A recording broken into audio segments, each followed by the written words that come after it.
अस्सलाम वालेकुम।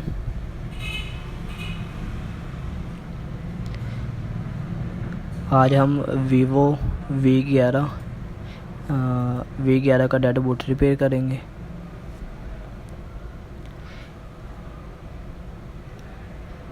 हम इसे आइडेंटिफाई कर लेंगे।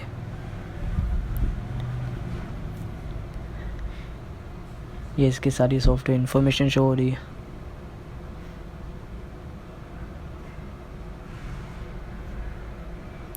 एक बार हम इसकी हेल्थ रिपोर्ट चेक कर लेंगे।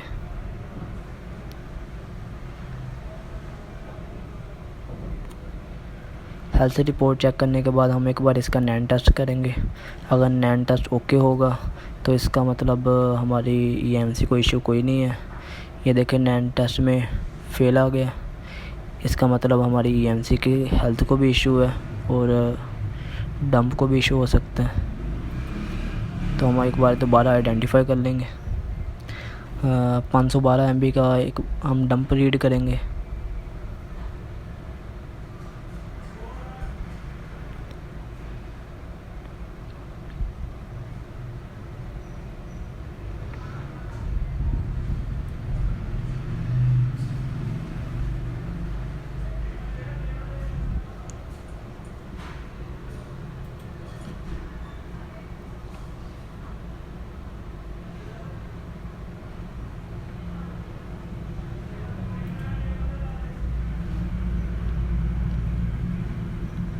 अगर डंप के अंदर एरर दे जाए तो एक बार अबॉर्ट करके आपने दोबारा रीड करना है।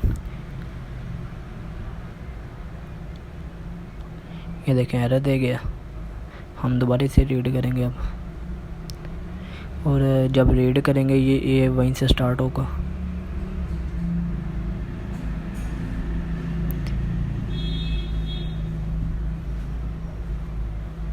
अगर आपके पास इजी रीड प्लस हो तो आपने इसका RPMB का बैकअप वहाँ से ले लेना है, क्योंकि UEFI के अंदर RPMB बैकअप से इतना रीड नहीं होता, ना RPMB राइट होता है।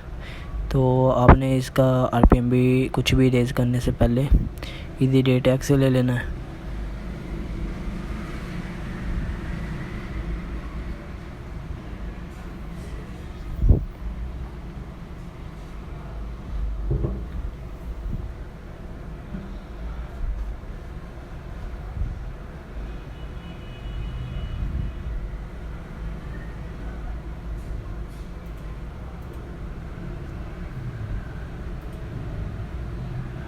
हमारा डंप रीड हो चुका है। अब हम इसका सिक्योरिटी पार्टीशन वो रीड कर लेंगे।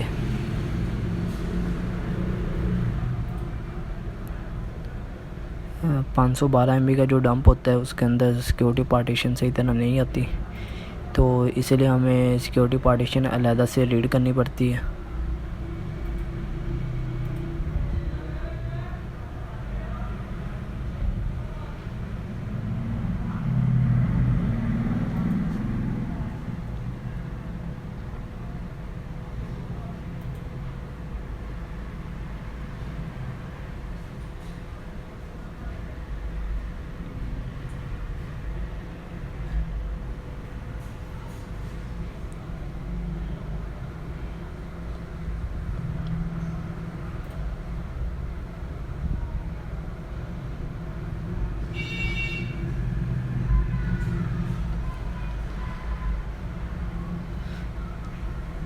आपने एक बार केबल डिस्कनेक्ट करके दोबारा कनेक्ट करनी है, ताकि इसकी फ्रेश एम्प्टी के पोर्ट बने, और ताकि ये जितना हो सके उतना रीड हो जाए हमारा बैकअप। क्योंकि MTKBS मोबाइल के अंदर ये पोर्ट ISP पे छोड़ जाता है, जिसकी वजह से हमारा चीज़ें रीड नहीं होती है, एरर आ जाता है। तो इस वजह से जब भी आपने कुछ आइडेंटिफाई करना है या फिर कुछ रीड करना है, आपने केबल उतार के दोबारा लगानी है, ताकि ये देर से पोर्ट छोड़े और जितनी पार्टीशन हो सके उतनी रीड हो जाए आपकी। और जिस पार्टीशन पे एरर दे जाए वो पार्टीशन आपने डिलीट करके दोबारा से उस पार्टीशन को आपने रीड कर लेना है।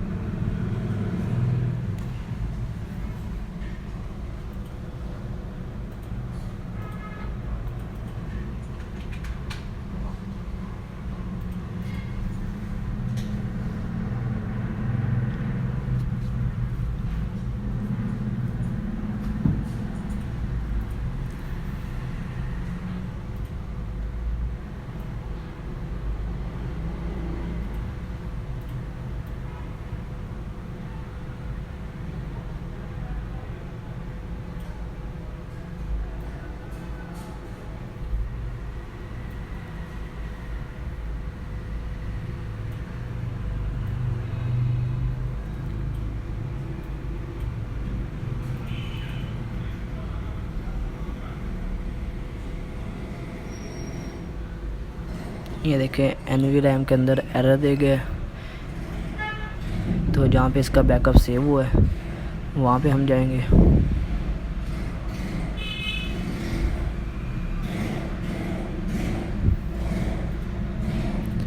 तो एनवी रैम को हम एक बार डिलीट कर देंगे और दोबारा से एनवी रैम हम रीड करेंगे।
ये हमारा सिक्योरिटी बैकअप रीड हो चुका है।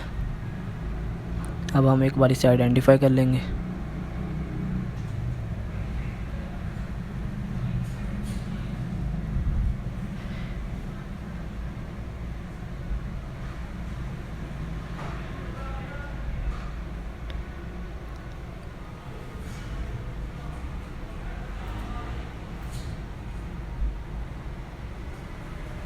ये नैन टेस्ट फेल आ रहा है, इसका मतलब हमारी हेल्थ के अंदर इशू है। तो हम अब EMC फैक्ट्री रीसेट करके देखेंगे।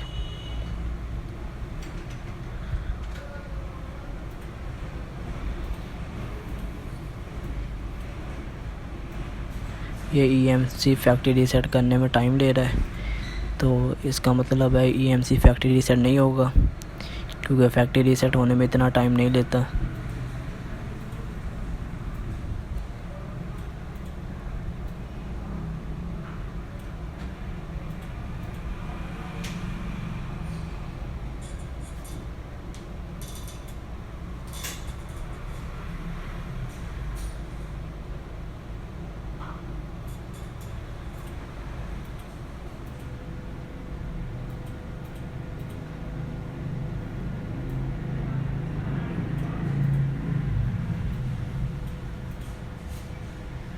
हम इसे स्टॉप कर देंगे।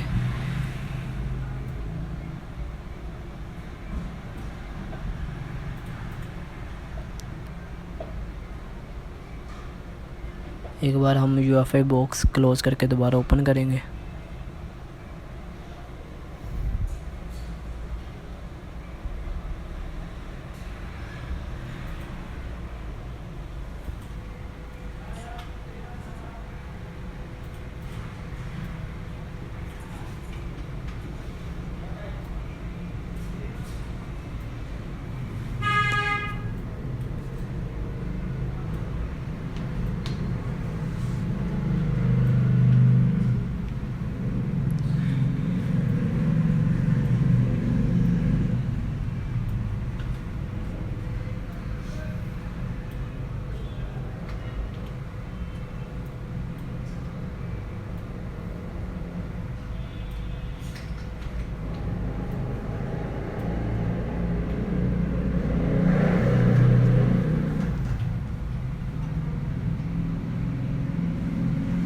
अगर UEFI बॉक्स ओपन होने में टाइम ले तो आपने ISP वाला अडॉप्टर रिमूव कर देना है या फिर USB केबल एक बार रिमूव कर देनी है।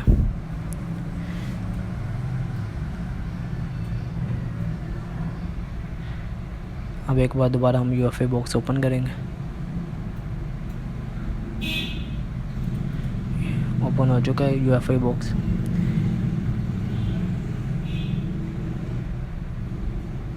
दोबारा हम इसे आइडेंटिफाई करेंगे।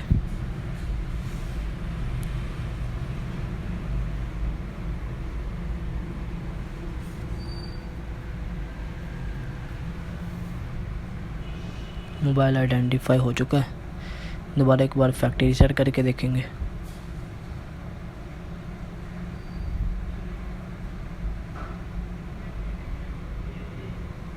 ये फैक्ट्री इरेज नहीं हो रहा।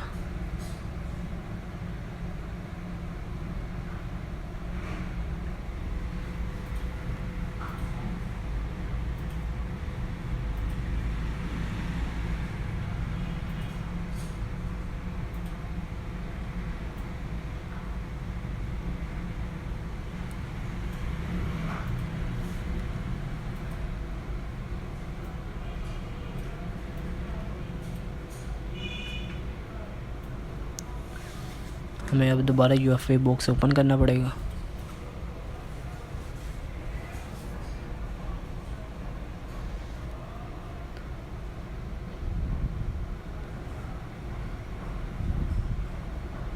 अब हम एक बार फुली रेज करके देखेंगे।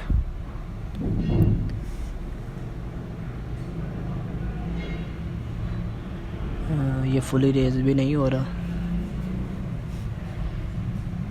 जब आपके पास कोई मोबाइल आ जाए जिसके अंदर सैमसंग की EMC लगी हो, तो आपने इसका जो रिवर्स लिखा हुआ है 0x02, इसका जो ये फर्मवेयर वेरिएंट होता है EMC का, और नीचे फर्मवेयर वेरिएंट लिखा हुआ है 0x03, तो आपने इसका हमेशा EMC रीड EMC फर्मवेयर करना है। तो जो आप फर्मवेयर रीड करोगे वही आपने राइट करना है, क्योंकि UFI बॉक्स हो या इजी डे टैग हो, इसके अंदर जो रिवर्स वेरिएंट हो ये अगर डिफरेंट हो जाए, मिसाल के तौर पर इसमें फर्मवेयर वेरिएंट 0x03 है, अगर ये 0x03 से आप अपडेट करके 0x5 में कर दोगे तो कई बार सेट को इशू आता है, वो मोबाइल ऑन नहीं होता। तो आपने इस चीज़ का ध्यान रखना है कि जो आप जब भी सैमसंग की EMC आपके पास आ जाए, अपडेट करने से पहले आपने उसका EMC का डंप लेना है, यानी कि EMC के फर्मवेयर का डंप आपने रीड करना है, ताकि आपको मोबाइल करने में कोई इशू ना आए। और आपने कोशिश करनी है कि MTK बेस मोबाइल हो या क्वालकॉम बेस मोबाइल हो, आपने जो RPMB का बैकअप होता है वो आपने लाजमी रीड करना है। और RPMB का बैकअप इजी डे टैग से रीड होगा और इजी डे टैग से राइट होगा। हम एक बार इसे दोबारा आइडेंटिफाई कर लेते हैं। इसका जो RPMB का बैकअप था वो मैंने पहले ले लिया था, तो वो मैंने शो नहीं किया।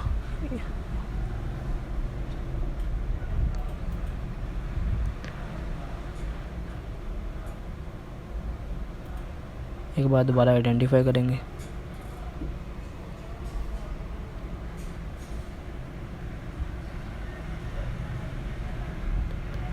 अब हम इसका रीड EMC फर्मवेयर करेंगे।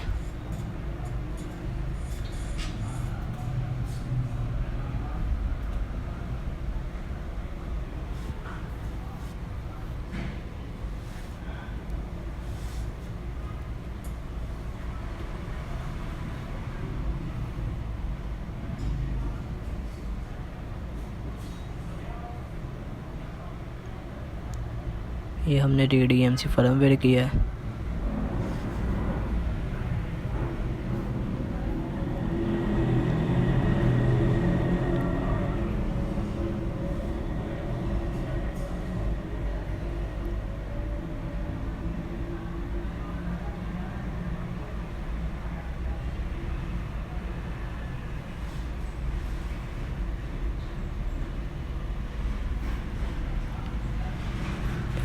EMC का फर्मवेयर रीड हो चुका है।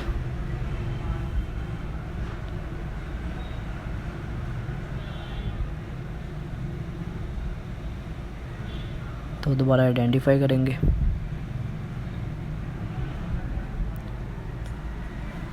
अब हम इसे अपडेट कर देंगे। अपडेट के अंदर जो आपने बैकअप लिया हुआ है वही आपने राइट करना है।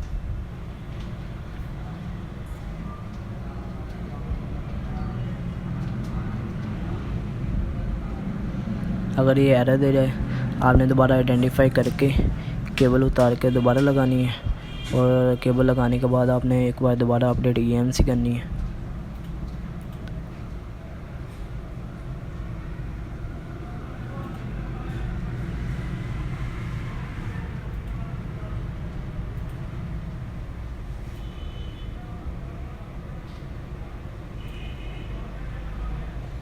अभी भी EMC अपडेट नहीं हो रही।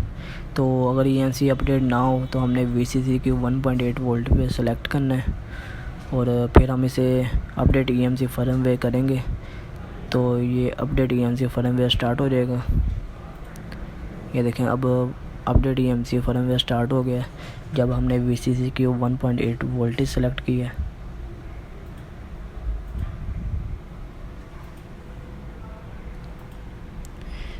ये देखिए, हमारी EMC फेल दे गई है, अपडेट नहीं हुई। अब हम इसे दोबारा आइडेंटिफाई करेंगे। अगर आपकी EMC ऐसे अपडेट फेल दे जाए और आइडेंटिफाई ना हो तो आपने एक बार VCC की 1.8 वोल्टेज जो कि हमने सेलेक्ट किया था वो आप सेलेक्ट करके कनेक्ट करोगे तो आइडेंटिफाई हो जाएगी। और अगर फिर भी आइडेंटिफाई ना हो, एक बार UFI का जो ISP वाला अडाप्टर होता है वो आपने उतार के दोबारा लगानी है और केबल भी उतार के दोबारा लगानी है आपने, और फिर आप आइडेंटिफाई करोगे तो आपकी EMC डिटेक्ट हो जाएगी। ये देखिए, EMC डिटेक्ट हो चुकी है। और अब हमने जो इसका बैकअप लिया था वो हम चेक करेंगे कहाँ पे पड़ा हुआ है। ये देखें, ये इसका बैकअप पड़ा हुआ है जहाँ पे लिखा हुआ है रिवर्स 0 मल्टीपल 03। तो ये बैकअप हम कॉपी कर लेंगे और कॉपी करने के बाद हम डेस्कटॉप पे रख देंगे। अब हम एक बार दोबारा से अपडेट करेंगे।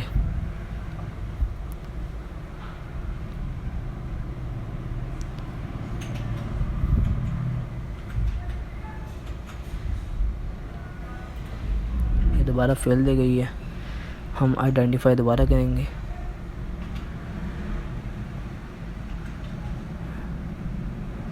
अगर ऐसे फेल दे जाए तो आपने केबल उतार के लगानी है और फिर दोबारा अपडेट EMC करनी है।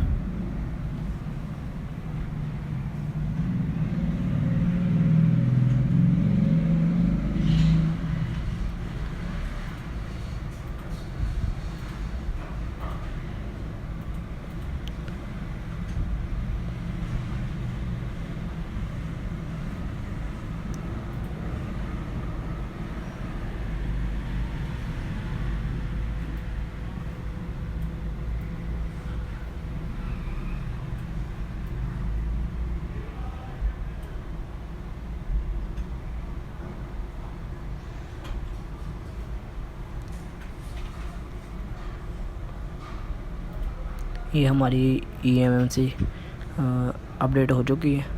अब हम इसे आइडेंटिफाई करेंगे।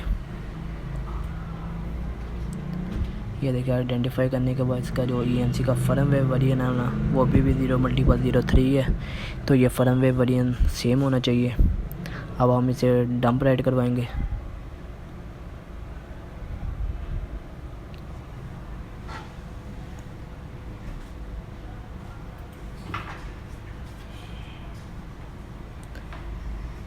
जो सैमसंग की EMC होती है ना उस पर ज़रा ध्यान दे के काम करना पड़ता है। जो SK हाईनेक और बाकी EMC होती है उसमें तो बहुत इजी होता है कि वो एक बार रिपार्टीशन कर दो तो वो इजीली चल जाती है। पर जो सैमसंग की EMC होती है इसमें ज़रा आपको सभी चीज़ों का ध्यान रखना पड़ता है, फिर उस हिसाब से आपको चलना होता है। अब एक बार दोबारा हम डंप राइट करेंगे।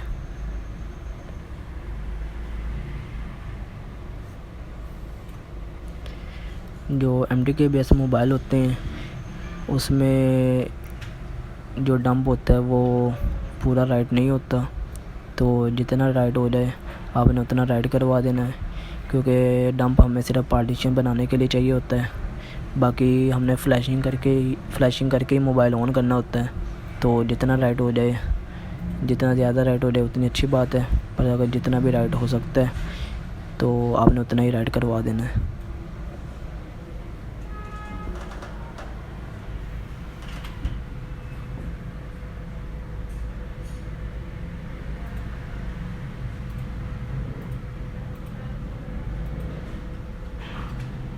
ये देखें, बाकी एरर दे गया।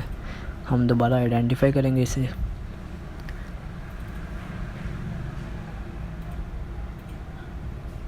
अब हम अकेले इसे EXT/CSV फाइल राइट कर देंगे ताकि हमारी बूट पार्टीशन ओके हो जाए।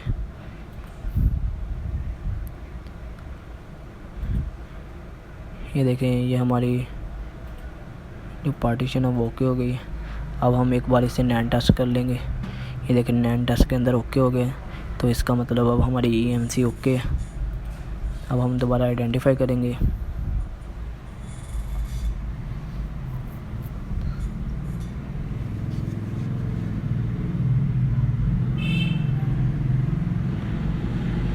एक बार इसकी हम हेल्थ रिपोर्ट भी चेक कर लेंगे। ये देखिए, हेल्थ इसने नॉर्मल शो कर दी है।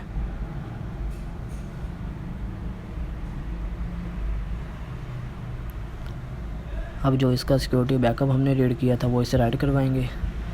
अगर आप ऐसे सिक्योरिटी बैकअप दोगे तो सारी पार्टीशन शो नहीं होगी, तो आपको अकेले पार्टीशन देनी पड़ेगी, उससे फिर आपकी सारी पार्टीशन शो हो जाएगी। अब जितनी पार्टीशन शो हो रही है हम वो राइट करवा देंगे, और जो बाकी पार्टीशन बच गई है वो हम दोबारा आइडेंटिफाई करके और सेलेक्ट करके हम दोबारा इसे राइट करवाएंगे।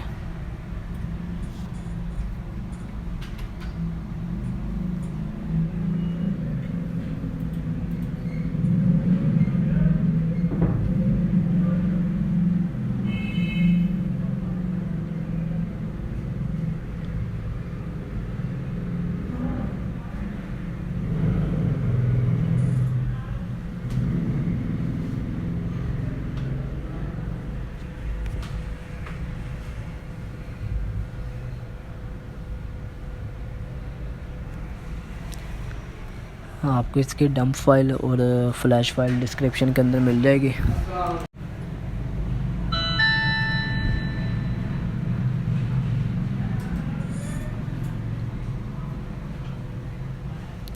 जो पार्टीशन हमारी बच गई थी वो हम इससे राइट करवाएंगे दोबारा।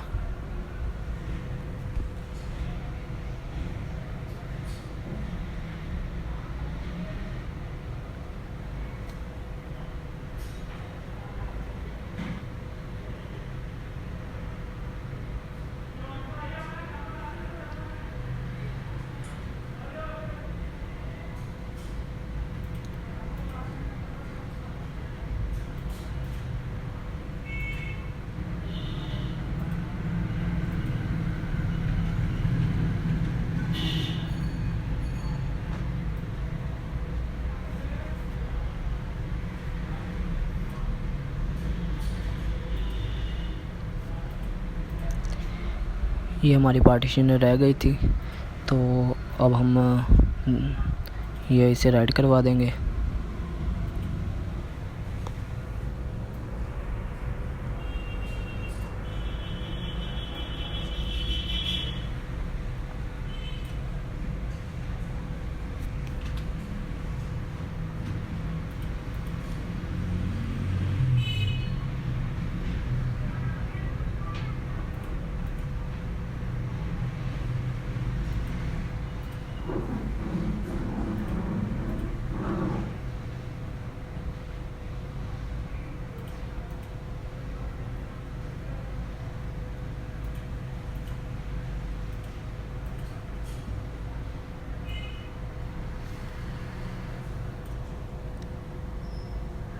इसकी सिक्योरिटी पार्टीशन राइट हो चुकी है।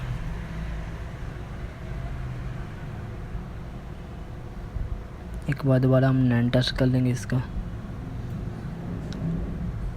अब हमारी EMC बिल्कुल ओके।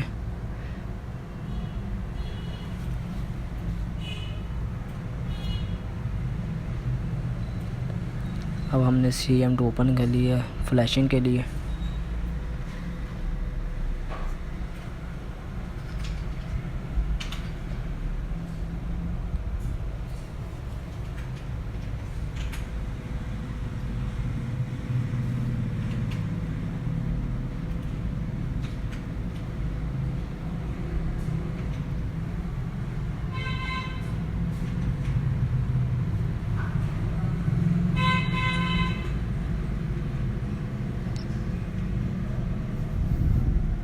फ्लैशिंग इसकी टेस्ट पॉइंट के साथ होगी, तो डाटा ज़ीरो इसका टेस्ट पॉइंट है, वो आपने लगा के फिर इसकी फ्लैशिंग करनी है।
ये हमारी फ्लैशिंग हो चुकी है।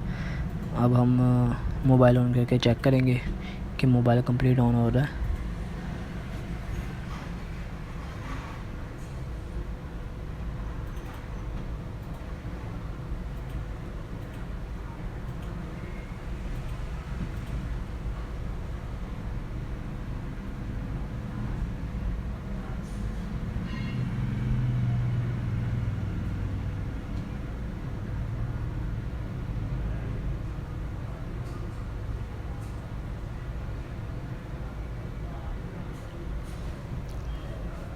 जब तक काम कंप्लीट ना हो जाए आपने ISP पिन आउट नहीं उतारने।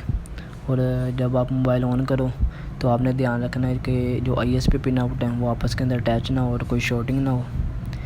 ये देखें, ये मोबाइल के ऊपर जो एरर आ रहा है, टेस्ट डिवाइस यूज़ लिमिटेड, ये हमारे RPMB की वजह से इशू आता है।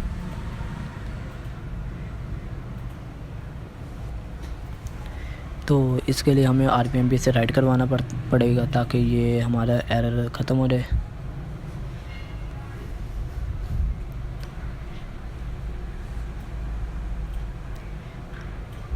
एक बार सेटिंग में जाकर आपको इन्फो चेक करवा देता हूँ इसकी।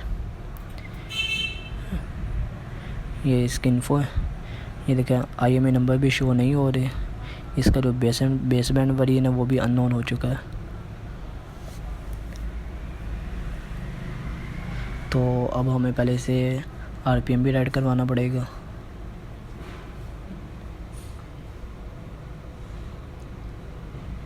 RPMB राइट करवाने के लिए आपको पहले CM2 से आइडेंटिफाई करना पड़ेगा।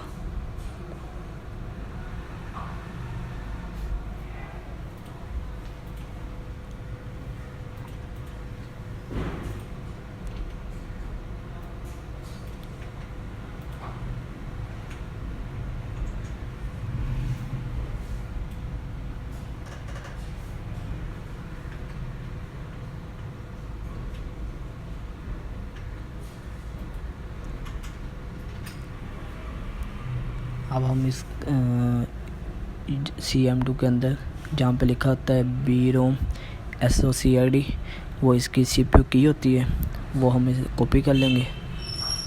और कॉपी करने के बाद में हम एक डॉक्यूमेंट बना के उसके अंदर लिख लेंगे।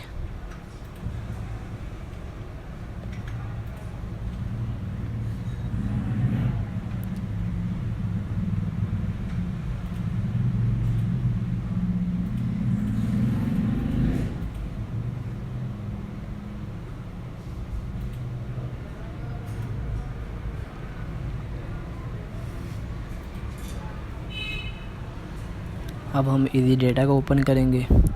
हम इसका RPMB किसी और टूल से राइट नहीं करवा सकते, क्योंकि जो इसका RPMB का बैकअप था वो मैंने इजी डेटा से लिया था। और जो RPMB का बैकअप इजी डेटा से लिया हो वो आप इजी डेटा से ही राइट करवा सकते हो। और RPMB तब तक राइट नहीं होता जब तक उसे CPU की ना दी जाए। तो CPU की भी हमें इजी डेटा से देनी पड़ेगी। हम एक बार इसे आइडेंटिफाई करते हैं।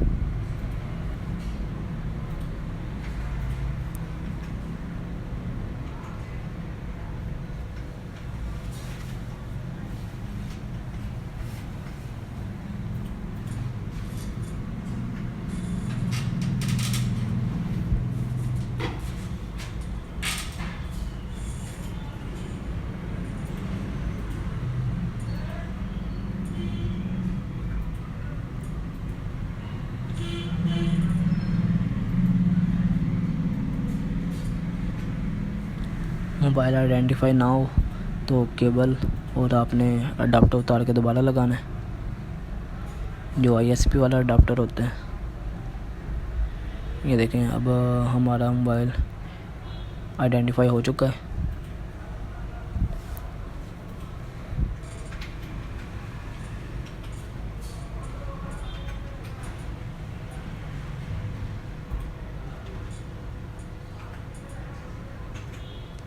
अब हम एडवांस के अंदर जाएंगे। यहाँ पे CPU की सेलेक्ट करके जो हमने CPU की रीड की थी वो हम यहाँ पे राइट कर देंगे।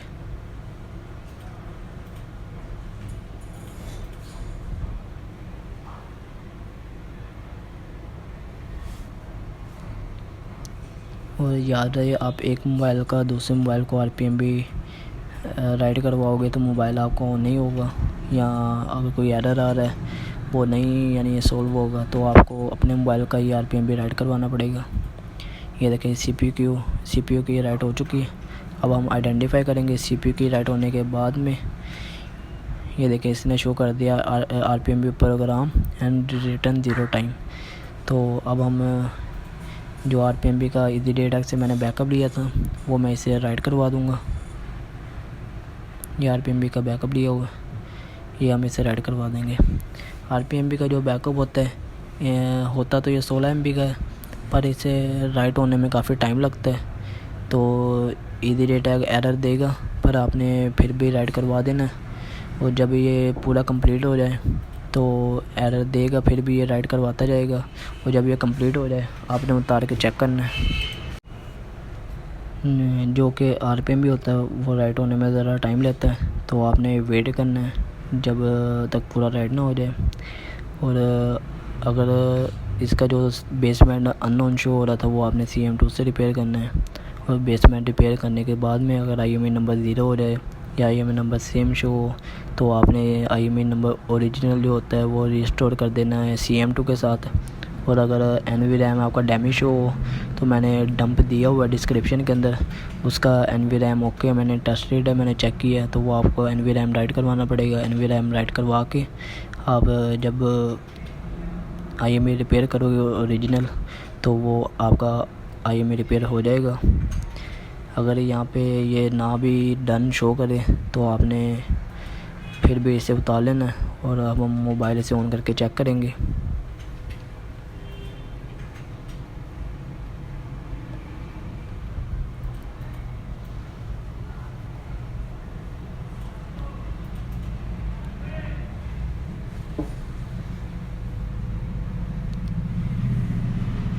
ये देखें अभी भी बेसबैंड वेरिएंट अननोन है।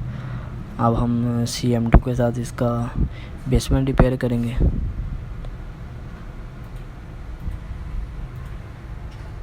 जब तक बेसबैंड फिक्स नहीं होगा तब तक IMEI नंबर भी शो नहीं होगा।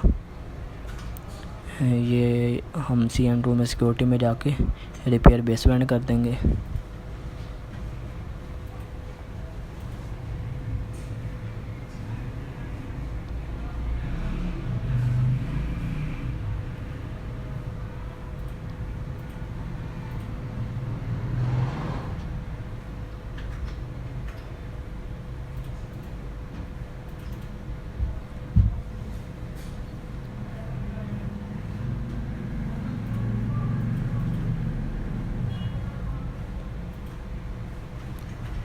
ये देखें बेसबैंड रिपेयर हो चुका है और IMEI नंबर भी शो हो गया है।